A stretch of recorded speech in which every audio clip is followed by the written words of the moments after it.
Baik, Bismillahirrahmanirrahim. Assalamualaikum warahmatullahi wabarakatuh. Saya sebagai pemateri pertama di sini saya akan menjelaskan yang pertama adalah definisi kompensasi. Apa itu kompensasi? Kompensasi merupakan kontra prestasi terhadap pengguna tenaga atau jasa tenaga diberikan oleh tenaga kerja. Kompensasi merupakan paket yang ditawarkan organisasi kepada pekerja sebagai imbalan atas penggunaan tenaga kerjanya. Di sini ada pendapat Handoko tentang kompensasi. Pendapatnya ialah bahwa kompensasi ialah pemberian kepada karyawan dengan pembayaran finansial balas jasa untuk pekerjaan yang dilaksanakan dan sebagai motivator untuk pelaksana kegiatan di waktu yang akan datang. Pemberian kompensasi tidak hanya bertujuan untuk memberikan penghargaan atas kinerja yang telah dilaksanakan, akan tetapi mempunyai tujuan jangka panjang agar karyawan lebih meningkatkan kinerjanya. Nah, untuk selanjutnya saya akan menjelaskan tentang tujuan dari kompensasi. Dari sini kita tahu bahwa berapa pentingnya kompensasi yang diberikan kepada seorang yang memang unggul dalam pekerjaannya. Semangat dalam bekerja ini semua untuk mengucapkan rasa terima kasih perusahaan terhadap orang tersebut. Jika seorang tersebut sudah diberikan kompensasi oleh perusahaan, otomatis orang tersebut tidak akan bermalas-malasan dalam pekerjaannya. Pasti akan lebih giat lagi dalam bekerja karena perusahaan sudah memberikan kompensasi kepadanya. Disinilah pentingnya kita memberikan kompensasi terhadap karyawan yang memang sungguh-sungguh dalam kinerja.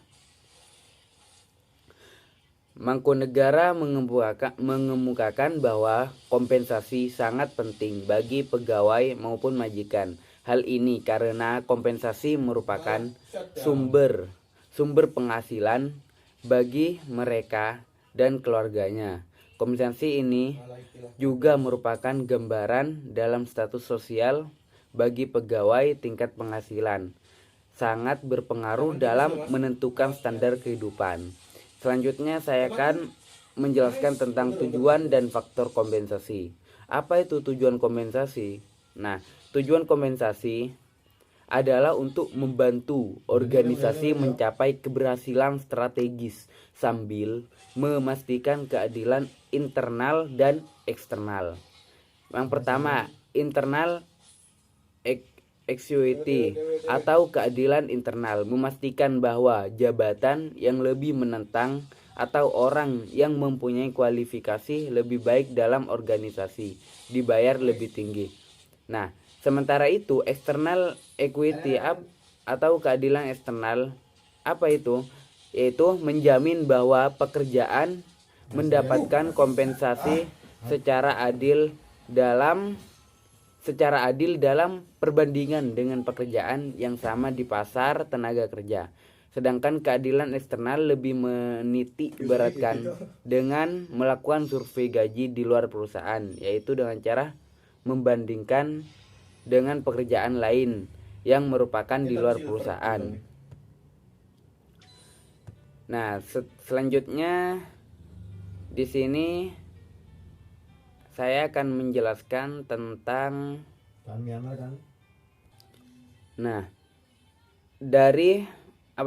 menurut pendapat Davis, Kate dan William B. Weather, tujuan manajemen kompensasi adalah yang pertama, memperoleh SDM yang berkualitas. Mengapa? Sistem kompensasi yang baik merupakan sistem kompensasi yang diberikan terhadap karyawan secara objektif, adil, dan terbuka, dengan tujuan agar karyawan merasa puas terhadap kompensasi yang diterimanya.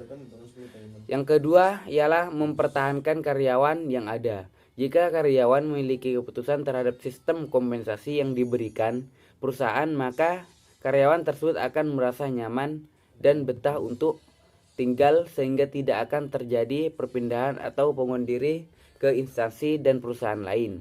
Nah, yang ketiga ialah menjamin keadilan. Program kompensasi yang baik adalah kompensasi yang diberikan berdasarkan keadilan. Yang keempat ialah penghargaan terhadap perilaku yang diinginkan. Program kompensasi dapat juga dalam bentuk penghargaan terhadap pola perilaku yang diperhatikan oleh karyawan sesuai dengan yang diinginkan oleh perusahaan.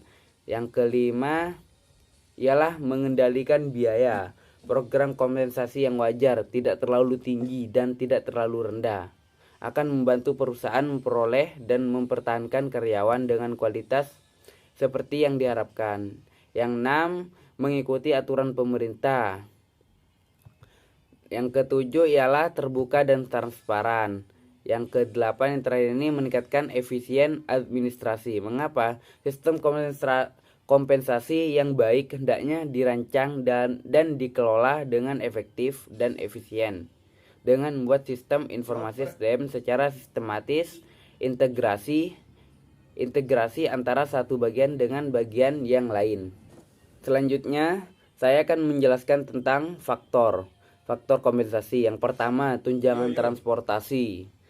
Tunjangan transportasi sangat penting untuk menentukan loyalitas karyawan. Yang kedua, memberikan tunjangan kesehatan.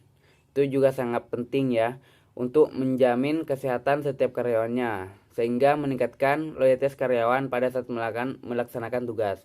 Yang ketiga ialah tunjangan makan. Tunjangan makan diberikan perusahaan menentukan loyalitas karyawan. Perusahaan diharapkan dapat memberikan uang makan kepada karyawan yang sesuai dengan pekerjaannya. Yang keempat ialah gaji, yaitu gaji diserahkan kepada setiap karyawan. Gaji diserahkan kepada setiap karyawan oleh perusahaan disesuaikan pada tempat dan jabatan dan tugas-tugas yang diberikan. Nah, yang terakhir adalah perusahaan dalam menentukan tunjangan hari raya. Ini sangat penting supaya karyawan itu lebih semangat dalam bekerjanya. Mungkin itu saja yang dapat saya sampaikan. Untuk materi selanjutnya akan disampaikan oleh teman saya. Terima kasih. Baik, selanjutnya saya akan menjelaskan tentang metode penentuan kompensasi. Untuk penentuan kompensasi, ada beberapa langkah yang dapat digunakan untuk menentukan kompensasi. Nah, untuk metode yang pertama, kita dapat menggunakan menganalisis jabatan. Nah, analisis jabatan merupakan kegiatan untuk mencari informasi tentang tugas-tugas yang dilakukan dan persyaratan yang diperlukan dalam melaksanakan tugas tersebut, supaya berhasil untuk mengembangkan uraian tugas, spesifikasi tugas, dan standar untuk kerja. Kegiatan ini perlu dilakukan sebagai landasan dalam mengevaluasi jabatan. Kemudian metode yang kedua yakni mengevaluasi jabatan. Evaluasi jabatan adalah proses sistematis untuk menentukan nilai relatif dari suatu pekerjaan dibandingkan dengan pekerjaan lain. Proses ini adalah untuk mengusahakan tercapainya internal equality dalam pekerjaan sebagaimana unsur yang sangat penting dalam penentuan tingkat gaji. Untuk metode yang kedua yakni melakukan survei gaji dan upah. Survei gaji dan upah merupakan kegiatan untuk mengetahui tingkat gaji yang berlaku secara umum dalam perusahaan-perusahaan yang mempunyai jabatan sejenis. Melakukan survei dan gaji dilakukan dalam mengusahakan keadilan eksternal sebagai salah satu faktor penting dalam perencanaan dan penentuan gaji dan upah. Survei dapat dilakukan dengan berbagai macam cara, seperti mendatangi perusahaan-perusahaan untuk mendapatkan informasi mengenai tingkat gaji dan upah yang berlaku, atau membuat kuesioner. Kemudian metode yang terakhir yakni menentukan tingkat gaji. Untuk menciptakan keadilan internal yang menghasilkan ranking jabatan dan melakukan survei tentang gaji yang berlaku di pasar tenaga kerja, selanjutnya kita menentukan tingkat gaji.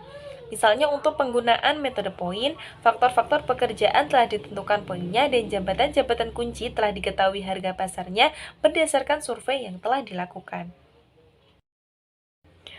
Selanjutnya yakni asas-asas kompensasi. Program kompensasi atau balas jasa harus ditetapkan atas asas adil dan layak serta memperhatikan peraturan ketenagakerjaan yang berlaku. Prinsip adil dan layak harus mendapat perhatian lebih supaya kompensasi yang diberikan setimpal dan dapat memberikan motivasi dan meningkatkan kepuasan kerja karyawan. Beberapa asas-asas dalam proses kompensasi karyawan yang harus diperhatikan adalah sebagai berikut. Yang pertama yakni asas adil. Besarnya kompensasi yang dibayar kepada setiap karyawan harus memenuhi keadilan disesuaikan dengan jenis pekerjaan, prestasi kerja, beban kerja, resiko pekerjaan, tanggung jawab pekerjaan, jabatan, dan memenuhi persyaratan lainnya. Jadi, asas adil dalam hal ini bukan berarti setiap karyawan menerima kompensasi yang sama rata jumlah bilangannya atau disetarakan antara satu dengan lainnya. Asas adil yang dimaksudkan di sini adalah lebih kepada dasar penilaian, perlakuan, dan pemberian penghargaan atau hukuman kepada setiap karyawan. Dengan memakai asas adil, maka akan tercipta suasana kerja yang baik, semangat kerja yang tinggi, tingkat disiplin yang baik, loyalitas yang tinggi, dan kondisi stabilitas karyawan yang lebih baik. Asas yang kedua yakni asas layak dan wajar. Besaran kompensasi yang diterima karyawan harusnya dapat memenuhi kebutuhan hidup pada tingkat normatif yang ideal. Ukuran dari kata layak dan wajar ini sangatlah bersifat relatif. Penetapan besaran kompensasi dapat didasarkan pada batas upah minimum yang telah ditetapkan oleh pemerintah dan kondisi eksternal konsistensi yang ada di pasar tenaga kerja. Manajer personalia diharuskan untuk selalu memantau dan menyesuaikan kompensasi dengan kondisi eksternal konsistensi yang berlaku. Hal ini penting supaya semangat kerja karyawan tinggi dan karyawan yang qualified tidak menjadi gusar serta situasi lingkungan kerja dapat terjaga dengan baik. Selain itu, perusahaan dapat terhindar dari demonstrasi serikat buruh karena terjadi ketidakpuasan kompensasi dan lain sebagainya. Yang terakhir adalah jenis-jenis pemberian kompensasi. Pada dasarnya, pemberian kompensasi antara perusahaan yang satu dengan perusahaan yang lainnya seringkali berbeda, baik dalam hal jumlah yang dibayar maupun komponen-komponen kompensasinya. Namun, jenis-jenis kompensasi yang diberikan biasanya sama atau tidak terlalu beda jauh. Perusahaan harus pandai-pandai mengelola pemberian kompensasi, mengingat jika pemberian kompensasi lebih rendah jumlahnya atau lebih sedikit jumlahnya, akan mengakibatkan ketidakpuasan dalam bekerja. Ada banyak jenis kompensasi yang diberikan dalam perusahaan. Hanya saja, secara garis besar, kompensasi dibagi menjadi dua macam kompensasi. Yang pertama yakni kompensasi langsung atau direct compensation. Direct compensation atau kompensasi langsung ini dapat berupa gaji, upah, ataupun intensif. Gaji merupakan balas jasa yang dibayar secara periodik kepada karyawan tetap serta mempunyai jaminan yang pasti. Sedangkan upah yakni balas jasa yang dibayarkan kepada pekerja harian dengan berpedoman atas perjanjian yang disepakati sebelumnya. Upah dan gaji ini memiliki perbedaan ataupun tidak sama. Kalau gaji dibayar rutin dan tetap, jika upah